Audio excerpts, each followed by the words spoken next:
आज आपण मोमोज बनवणार आहोत।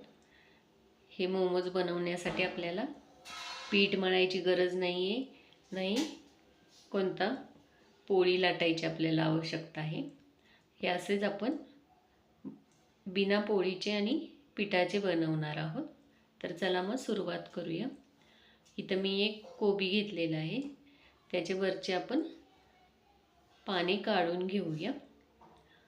आता ह्याचे आपण आतले पाणी आपण स्टफिंग भरण्यासाठी घेणार आहोत। हे असेच आपल्याला पाणी काढून घ्यायचे आहेत। जेवढे आपण बनवणार आहोत त्यानुसार पानं आपण ह्याची काढून घ्यायची आणि ह्याचा पाठीमागचा जो कठीण भाग आहे तो आपण सुरीने काढून घेऊया। यामुळे रोल एकदम व्यवस्थित होतो हे काढल्यामुळे। तर असेच आपण राहिलेल्या सगळ्या पानांचे कठीण भाग काढून घेऊया आणि स्वच्छ धुवून घेऊया। आता हे आपण शिजवून घेणार आहोत। तर त्यासाठी मी इथं पाणी गरम करत ठेवलेलं आहे। आता त्यामध्ये घालून आपण हे 5 मिनिटं चांगलं कमी गॅसवर शिजवून घेऊया। हे शिजल्यानंतर ह्याचा थोडासा कलर चेंज होतो। आता मी हे शिजल्यानंतर हे काढून एका प्लेटमध्ये ठेवलेलं आहे। ह्याचा कलर ही चेंज झालेला आहे। तर आता आपण ह्याचं आतमध्ये भरण्यासाठी स्टफिंगची तयारी करून घेऊया। आपण आता एका कढईमध्ये 2 चमचे तेल घालून घेऊया। तेल गरम झालं की त्यामध्येच आपल्याला बारीक कट केलेला आलं आणि लसूण घालून घ्यायचं आहे। मी ते 1 चमचा घेतलेला आहे आलं आणि लसूण। ते थोडंसं आपण तेलामध्ये भाजून घेऊया। आलं आणि लसूण भाजलं की आपण त्यामध्ये 1 कांदा बारीक कट केलेला घालून घेऊया। कांदा पण आपण आलं आणि लसूण सोबत भाजून घेऊया। ह्याचा कलर हलका चेंज झाला की आपण ह्यामध्ये भाज्या घालून घ्यायच्या। इथं तुम्ही तुमच्या आवडीप्रमाणे तुम्हाला कोणत्या भाज्या आवडत असतील त्या बारीक कट करून घातल्या तरी चालेल। मी इथं कोबी आणि शिमला मिर्च घातलेली आहे। हे आता आपण कांद्यासोबत मिक्स करून घेऊया आणि हे आपण फास्ट गॅसवरच करून घ्यायचं आहे। हे आपण 2 ते 3 मिनिटं परतवून घेऊया।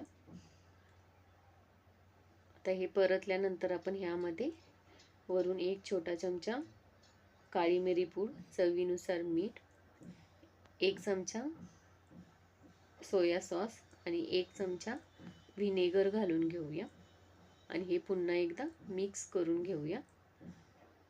हे आता आपण अजून 2 ते 3 मिनिटं परतवून घ्यायचं।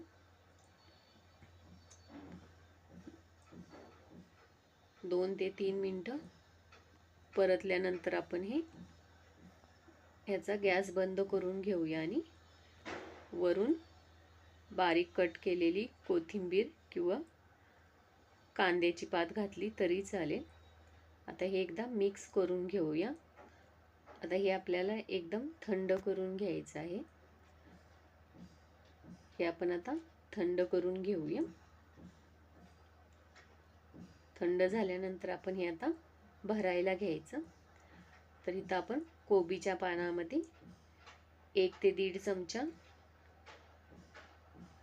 भरून घ्यायचं स्टफिंग आणि त्याचा रोल बनवून घ्यायचा।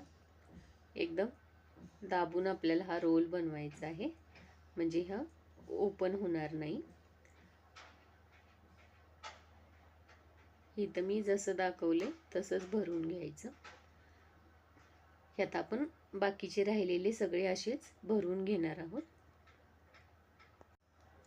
इथं मी सगळे भरून घेतलेले आहे। तर आता आपण हे फ्राय करायला घेऊया।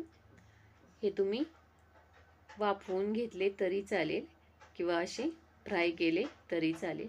तव्यामध्ये 1 ते 2 चमचे तेल घालून हे आपण सगळे रोल ठेवून देऊया आणि गॅस कमी करून आपण हे 3 ते 4 मिनिटं कमी गॅसवर चांगले एका साईडने भाजून घेऊया। 3 ते 4 मिनिटानंतर आपण ही पलटी करून घ्यायची आणि दुसऱ्या बाजूने पण आपण 3 ते 4 मिनिटं कमी गॅसवरच हे भाजून घ्यायचे। दोन्ही बाजूंनी आपले मोमोज आता भाजून झालेले आहेत। तर आता आपण गॅस बंद करून घेऊया आणि हे टॅमॅटो सॉस सोबत आपण सर्व करून घेऊया। तुम्हाला माझी रेसिपी आवडली असल्यास लाईक करा, कमेंट करा आणि चॅनेलवर नवीन असाल तर चॅनेलला सबस्क्राईब करा। थँक्यू।